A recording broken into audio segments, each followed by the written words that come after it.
Es rappelt im Karton. Comme à son habitude, Dokin est dans la sobriété avec une boîte noire qui comporte une alimentation, un câble jack, un câble USB type C vers USB type A, un adaptateur pour une prise allemande et une dragonne pour transporter l'enceinte. Il faut surtout pas oublier la notice. Bah oui, c'est le saint graal de la boîte.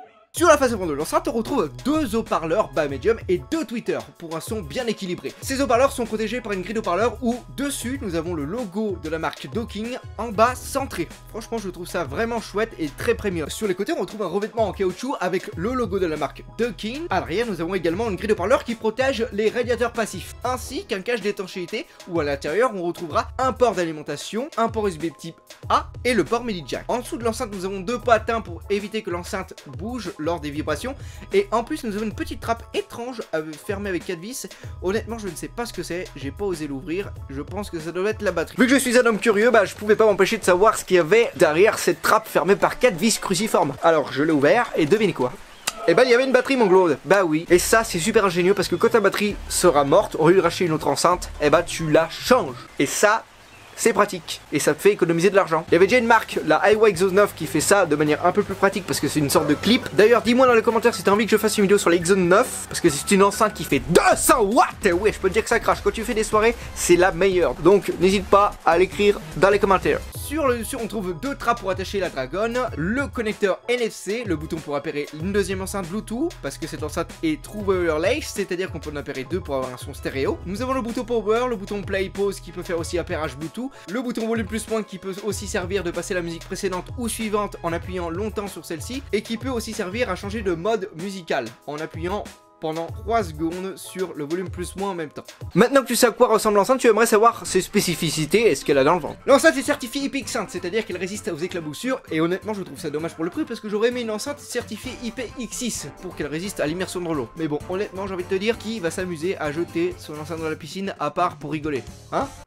Bah oui, bah c'est moi. L'enceinte est équipée de Bluetooth 5.0, donc tu pourras avoir une meilleure qualité sonore et une meilleure portée, mais c'est pas tout, parce que l'enceinte est équipée également des normes aptX. Alors qu'est-ce que c'est l'aptX? Justement c'est le fait que l'enceinte ne va pas supprimer les sons inaudibles, contrairement à une enceinte qui n'a pas les normes, qui le fera. Et en plus il n'y aura aucune latence lors de la transmission de la musique de ton portable à l'enceinte Bluetooth. Ce qui est bien pratique quand tu regardes des vidéos sur YouTube ou des séries sur Netflix. Au moins la synchronisation labiale sera bien synchronisée. Cette norme permet de profiter d'une meilleure expérience audio. La batterie, parlons-en, c'est quelque chose de super important sur un périphérique et encore plus sur une enceinte Bluetooth. Parce que t'as pas forcément envie de recharger ton enceinte à longueur de journée. Et si t'as envie de passer une soirée au camping avec tes potes et d'écouter de la musique, t'as pas envie de te retrouver à faire du a cappella. Oui, parce que l'enceinte n'a plus de batterie. Mais t'inquiète pas, parce qu'avec cette enceinte, tu n'auras aucun problème de batterie, parce qu'avec ces 9600 mAh, attention, tu m'as bien entendu, tu pourras profiter d'une autonomie de 16 heures. Et en plus, l'enceinte fait powerbank. Donc si t'as ton smartphone qui a plus de batterie avec lequel tu écoutes de la musique, pas de souci, tu le branches à l'enceinte, ça va recharger justement le smartphone, ça va pas trop décharger l'enceinte, et là tu pourras encore profiter pendant un moment de ta soirée. Maintenant on va parler du point le plus important sur une enceinte Bluetooth, c'est le son. Et justement, contrairement à la première génération, Dokin Define a fait le choix de mettre un mode égaliseur qui offrira justement plusieurs modes de sonorisation. Comme ça, il y en aura pour tous les. Pour activer celle-ci, c'est très simple. Il te suffira justement d'appuyer sur le bouton volume plus moins en même temps. Ah merde,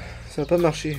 Oh bah elle a été éteinte, quel trou de balle. Donc déjà quand tu vas allumer l'enceinte, il y aura le mode normal. Le son sera équilibré, il n'y aura pas trop de basse ni trop d'aigu. On va dire que c'est un son neutre. Après tu as le mode basse. Donc pour ça tu vas appuyer sur le volume plus moins. Et là la LED elle est devenue rouge. Donc celle-ci t'indique qu'il y a le mode basse qui est activé. Ça va augmenter les basses fréquences sur l'enceinte. Donc si tu aimes écouter de la musique trap ou rap R&B, c'est parfait pour toi. Après si tu appuies encore une fois sur le bouton volume plus moins en même temps, il va avoir une LED vert. Et elle indique justement qu'il y a le mode clean qui est activé, c'est-à-dire que le son, ce mode clean va enlever des basses et faire ressortir les voix, idéal pour regarder des séries ou des films. Avant de vous donner mon avis, je vais vous mettre un extrait sound test de l'enceinte, c'est parti.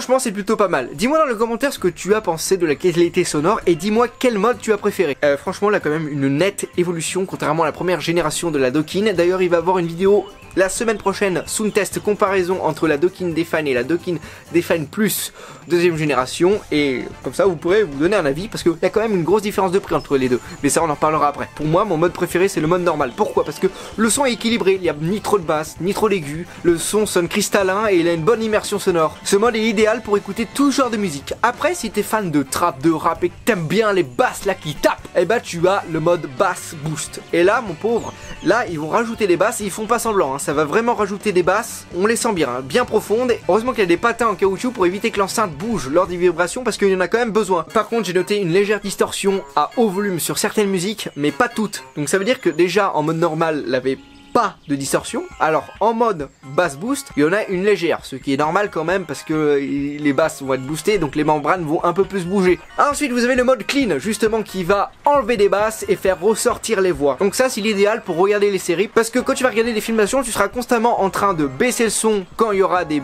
effets spéciaux, de monter le son quand il y aura les voix pour entendre les voix, alors que là pas du tout, tu n'auras pas besoin de faire ça parce que justement avec le mode clean, les voix vont mieux ressortir, donc tu entendras mieux les dialogues. Et en plus avec la norme aptX, c'est nickel pour regarder un film. Cette enceinte est proposée à un tarif de 200 €. Alors pour certaines personnes ça pourra faire cher, mais honnêtement quand tu compares à la concurrence qui est par exemple JBL Extreme 2 qui elle vaut 250, 230 €, ça dépend les réductions. D'un côté on a une enceinte 100% plastique faite en tissu qui n'a pas de différents modes d'écoute, et d'un autre côté on a une Dokkin Define Plus 2 qui a des matériaux plus premium et en plus qui proposera différents modes d'écoute. Donc voilà, le lien d'achat est dans la description. Donc dis-moi dans les commentaires si justement tu as été intéressé par cette enceinte, si tu l'as acheté et si tu en as été satisfait. J'aimerais bien échanger avec toi dans les commentaires. Sur ce, c'était Dirty-Lama, on se retrouve la semaine prochaine pour le Sound Test Comparative. Yeah boy!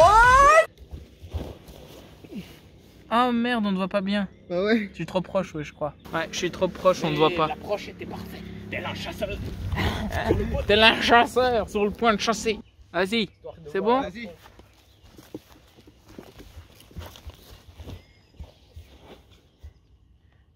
Impeccable. Ça fait un plan drone, m'amène.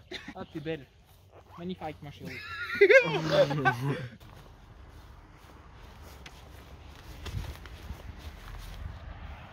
Merde.